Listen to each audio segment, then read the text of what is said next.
2012, the world mourned the death of Robin Gibb, whose voice had shaped generations. But there was a story that not many people really understood behind the dance fame and record-breaking success. Everyone was shocked when they learned this sad truth about Robin Gibb: a life with flying highs, crushing lows, and secrets that didn't go away after he played his last note. From the highs of Saturday Night Fever to the personal fights that rocked his world, the Bee Gees' journey was anything but normal. What problems did the man behind the music keep hidden? And why did his death leave a hole that music could never fill? The voice of a whole age. A heritage of music was born on December 22, 1949 on the Isle of Man. Big and Rob Gibb were born 35 minutes before Maurice Gibb, his twin brother. They formed a bond that would change modern music forever. From the time they were babies, the Gibb family was immersed in music, which led to one of the most impressive achievements in popular music. Hugh, Robin's father, was a drummer and band leader, and Barbara, Robin's mother, used to sing. They made sure that music was as important to their kids' upbringing as air. The twins and their bigger brother Barry found their natural ability to work together in harmony at a very young age.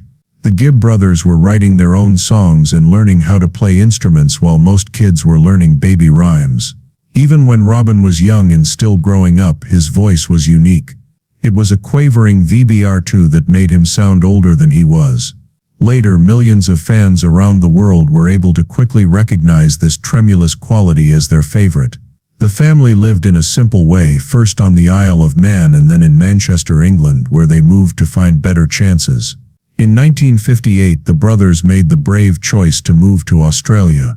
This was the first step on their way to becoming famous musicians forever. In the sunny suburbs of Brisbane, the teenage Gibbs started to act anywhere they could. There have been small TV performances, talent shows, and local speedways. Many people think their name, Bee Gees, came from the initials of Australian sponsors Bill Good and Bill Gates, while others say it was a reference to the brothers Gibb. Their first steady job was at the Redcliffe Speedway, where they played between races to make extra cash.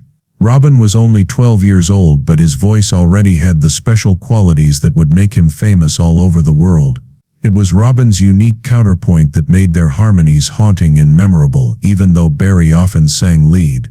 The brothers worked hard at what they did all the time. They would get together every day after school to practice writing songs and getting better at their three-part duets. When their first song, The Battle of the Blue and the Grey, came out in 1963 in Australia, it wasn't a big deal.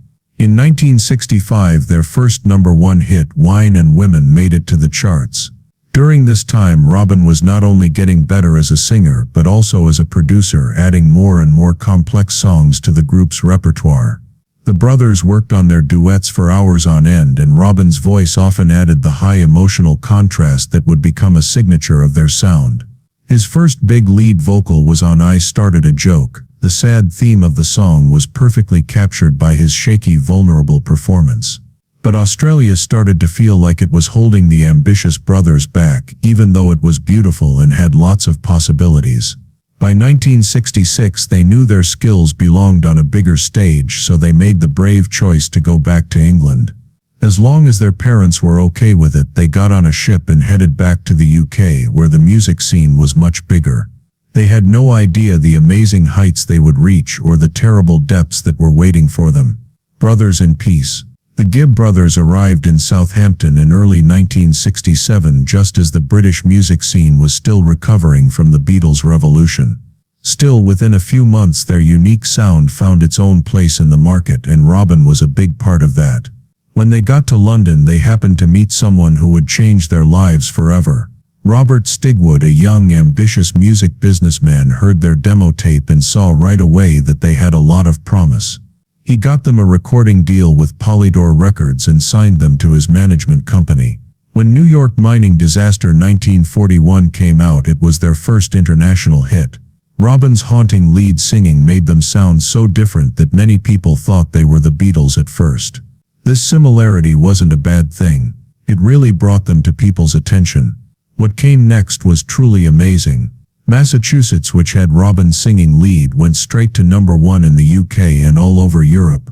I needed to send you a message, and then I began to joke. All of the songs that showed Robin's unique vibrato became forever linked to him.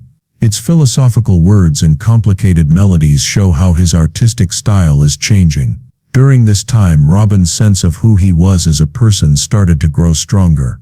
While Barry's falsetto would later define the disco era, Robin's voiceover gave the group's early hits their own style. His contributions to music got better over time, and the songs he wrote often had deeper, more complicated themes than most pop songs. It was hard to deal with the sudden success though. There were stresses in Robin's life that would soon show the first cracks. Being on tour, marketing and recording music all the time started to wear on the 19-year-old. Behind the hit songs and TV shows, fans couldn't see a young man who was having a hard time with the demands of his sudden fame. By 1969, things were really getting bad between the Bee Gees. The group, which used to be close, was having problems with creativity and personal issues that made Robin feel stressed. As the band's sound changed, Robin felt like his brothers Barry and Maurice were taking more credit for writing songs and singing than him. This change made him feel like he wasn't as important and that his efforts were being lessened. In addition, Robin was unhappy with the way the group's music was going because he thought it was moving away from the style he loved. These growing stresses finally broke Robin, and after a lot of thought she made the hard and shocking choice to leave the Bees. He was determined to go his own way and show himself as a solo artist. He was excited to try out new musical ideas and take back control of his work as an artist. Robin's life and the future of the Bee Gees both changed a lot at this point. Saved by the Bell, his first song by himself, went to number 2 in the UK charts. This showed that his unique voice could stand on its own. After that, he released Robin's Reign, a solo record that showed off his artistic vision and range. Even though the first attempt was successful, something was still missing: how he and his brothers had a special bond. Even though they were apart for a short time, this showed how talented Robin was on his own and how powerful the brothers' sounds were when they sang together. By 1970, the pull of brotherly harmony had proven stronger than the pull of personal desire. The brothers made peace with each other and got back together, which set the stage for their most amazing 10 years. Their sound started to change as they added new inspirations and pushed the limits, which would eventually lead to their next big change. Even though they were together again, the experience had changed Robin. The event showed how sensitive and artistic he was, but most importantly, it showed how vulnerable he was in a way that would stay with him his whole life and foreshadow tragic problems to come. New beginnings and reinventions. The Bee Gees went through a time of change in the early 1970s. After they got back together, it was hard for them to get back to where they were before. Even though their records got good reviews, they didn't become chart-topping hits like they did in the late 1960s.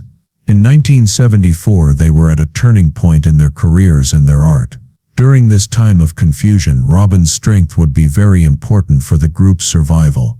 Even though he was having problems at work, he was happy with his first wife, Molly Hullis, who worked as a secretary for Robert Stigwood. Their first kid, Spencer, was born in 1968, and their second. This security gave Robin a place to feel safe when things were tough for the group. The brothers made a big change when they chose to change their sound. When they moved temporarily to Miami, they started working with producer R.F. Martin. Martin pushed them to try a more rhythm-based style. The result was 1975's Main Course record, which had the big hit Jive Talking. This marked a big change toward a more dance-oriented sound that would change their whole career. Because of this change, Robin's role in the group also changed. Barry's high voice became more noticeable, and Robin changed his unique voice to fit with the band's new direction. His efforts were still very important. They gave the music depth and emotional resonance that balanced its more rhythmic focus. In 1977, though, it was their work on the soundtrack for Saturday Night Fever that cemented their place in music history. Robert Stigwood, the director of the movie, asked the Bee Gees to write a few songs for a movie about the Brooklyn disco scene.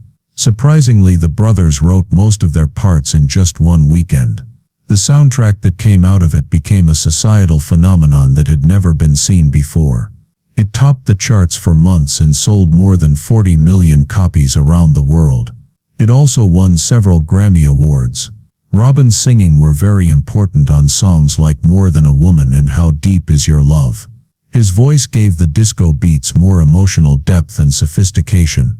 For a while it looked like Robin was happy with both his personal and work life. The Bee Gees were more than just a dance band, they were helping to explain it. What they did during this time was truly amazing. They have had 6 #1 hits in a row, won multiple Grammys, and sold more albums than anyone else. They were the first and only pop group in history to write, produce, and record 6 consecutive #1 songs. However, behind the scenes, Robin was enjoying the peak of his success while also dealing with the stresses that came with it. There were hits that the brothers wrote and produced for other acts as well, like Barbra Streisand, Dionne Warwick, and Kenny Rogers. Robin, who is always trying to be perfect, was under a lot of stress because she had so much to do.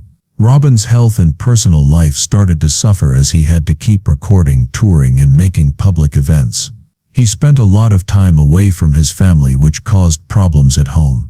Because he was famous all over the world, his marriage to Molly started to show signs of stress. In spite of this, not many fans saw these private battles. People saw a confident artist at the top of his game who helped make some of the most memorable music of the time. Behind the glittering front of disco stardom was the sad truth that would finally shock everyone. But there were cracks starting to show. There is a shadow behind success. Robin Gibb was living a secret life that not many of his fans knew about while staying alive, played in clubs all over the world, and the Bee Gees ruled the charts all over the world. There was a sad truth behind the flashing lights and adoring crowds that would eventually lead to one of the most shocking parts of his legacy. Robin was sensitive, which made him a great artist, but it also made him easy for fame to get to him. He started having problems with amphetamine use in the late 1960s when the group was having its first big success. This was the start of a habit that would come back to haunt him throughout his life when he was under a lot of stress. His marriage to Molly Hullis, which had been stable before his fame, started to fall apart. The long distances, frequent travel, and high pressures of stardom made the gaps impossible to cross. After being married for 12 years, they split up in 1980. Even though Robin was having personal problems, he stayed almost obsessively committed to his work. It was famous in the studio how hard he worked to be perfect. He would spend hours perfecting voice parts, and in the process he and others would often work themselves and others to exhaustion. This never-ending drive made amazing music, but it was bad for his mental and physical health. During this rough time, his bond with his twin brother Maurice was the most stable. This link wasn't just about music. They helped each other through their own problems, with Maurice being there for Robin in his darkest hours. The disco reaction in the early 1980s was another terrible blow. Almost overnight, the genre that had made them so popular became something that hurt them. Their music was banned by radio stations and record sales dropped sharply. The brothers, who seemed invincible at first, were having a hard time adjusting to how music was changing quickly. Robin responded by doing more solo work. In 1983 he released How Old Are You, which led to the hit song Boys Do Fall in Love. His second wife, Dweena Murphy, an artist and druid priestess whom he married in 1985, made him happy during this time. He felt more stable in his life after they started dating. They both liked history and the arts. Fears not spoken. In the 1990s, the Bee Gees changed things up a lot. The change in how people saw them happened when their reputation was re-evaluated by experts and they were inducted into the Rock and Roll Hall of Fame in 1997. They were finally seen as master songwriters whose impact spanned decades and were no longer written off as just disco stars. Robin took part in this renaissance with the usual commitment. He seemed to have found a good balance between his music business and his personal life now that he was in his 40s. His marriage to Dweena gave him security, and the birth of their son Robin John in 1983 gave him a new reason to live. They moved into an Oxfordshire convent that was built in the 1100s and later turned into a home. Robin built a state-of-the-art recording studio there. During this time, his work for the earth and helping people became more and more important in public life. Robin used his fame to bring attention to climate change and became a strong supporter of clean energy and protecting wildlife. He was head of the International Federation of Festival Organizations, which used music to bring people from different cultures together. In 2002, he and his brothers were each given a CBE for their humanitarian work as well as their musical successes. But Robin kept most of his fears to himself and lived a life that seemed perfect on the outside. The medical past of the Gibb family cast a long dark shadow over his thoughts, one that was filled with loss and hidden struggles. He lost his youngest brother Andy in a tragic accident when he was only 30 years old. Andy had a great solo career in the late 1970s. The official cause of his death was myocarditis, a viral condition that causes the heart muscle to swell up. But years of cocaine abuse had made Andy's heart very weak, leaving a frightening sign of the evils that the family faced when no one was around. A few years later, in 1992, their father Hugh died, which made Robin's sadness even worse. Robin was very aware of his own mortality and the delicate balance between fame, success, and the inner fights going on in his family after these tragedies. What was more worrying were the stomach problems he was having from time to time. Because his family has a history of intestinal problems, these signs made him feel anxious in private. Still, Robin did what he always did and put his energy into his work instead of focusing on his fears. During this time, he found new ways to express his creativity. He worked with his son Robin John on classical pieces such as the Titanic Requiem, a big project that mixed classical pieces with modern aspects. This late career exploration showed that he was still ready to push the limits and try new things in music even after decades in the business. That being said, Robin's health worries were getting harder to ignore when no one was around. By the early 2000s, he was having stomach pain and other gut issues all the time. He talked to doctors, but he didn't want to have any invasive procedures or long hospital stays that would get in the way of his artistic work. Soon this resistance would turn out to have terrible results. But before Robin's health problem, the family had to deal with another terrible loss. Morris, Robin's twin brother, was rushed to a Miami hospital in January 2003 because he was in a lot of pain in his stomach because his intestine was bent. Even though Morris had emergency surgery, problems got worse and he died during a second surgery from a heart attack. He was only 53 years old. Robin's world fell apart when Morris died suddenly. Not only did they lose a brother, but they also lost a partner for life. The twin that he had shared a womb with, many memories, and an amazing singing journey with. There was more than brotherly love between them. It was so close that it was almost magical. After this terrible loss, Robin felt like there was a huge hole in her life. His statement that the Bee Gees could not be the same as before. The Bee Gees to us was the three brothers. Without the three of us, it's something else. We were a group because we were brothers. What made Robin's grief even worse was the fact that Morris had died of an intestinal blockage. Because Robin had digestive problems in the past, Morris' death made him face the idea that he might be just as vulnerable. Despite his sadness and fears, Robin kept making music. He recorded solo albums and worked with other artists. On the surface, he seemed to be making progress professionally.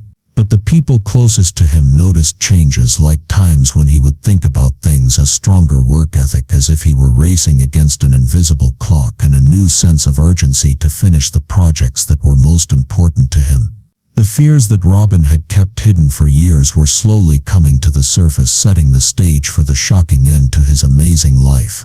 The sad truth about Robin Gibb that had been hidden for years finally came to light in 2010. While on tour in Belgium, he had severe abdominal pain that kept him from performing. He was rushed to a hospital in Oxford where doctors found a blocked intestine, the same condition that killed his twin brother Morris 7 years before. Robin's life was saved by emergency surgery, but the similarities to Morris's final illness were too strong to ignore. The news shocked Robin's family and close friends. History seemed to be repeating itself in the cruelest and most literal way. Robin worked hard to get better, as he always did. Within a few weeks, he was back in his studio working on new projects, including the Titanic Requiem with his son. To the public, he seemed strong and positive. In interviews, he played down how bad his illness was, focusing instead on upcoming creative projects. But behind closed doors, the experience had deeply affected him. The surgery showed not only a blocked intestine but also possibly more serious problems. Doctors suggested more tests and regular monitoring, but Robin, who didn't like to think about his health, didn't always follow through as much as his family would have liked. By April 2011, Robin could no longer ignore the signs that something was seriously wrong. He went back to the doctor because of persistent abdominal pain and digestive problems. After a lot of tests, they told him he had colorectal cancer that had already spread to his liver. This was devastating news, but it wasn't completely unexpected for Robin. There had been too many warning signs and too many similarities with Morris's health problems. Fans all over the world were shocked to learn that Robin had been fighting not only cancer but also a feeling that he might die the same way as his twin. At first, Robin and his family decided to keep the diagnosis a secret. He started aggressive treatment, which included 7 rounds of chemotherapy.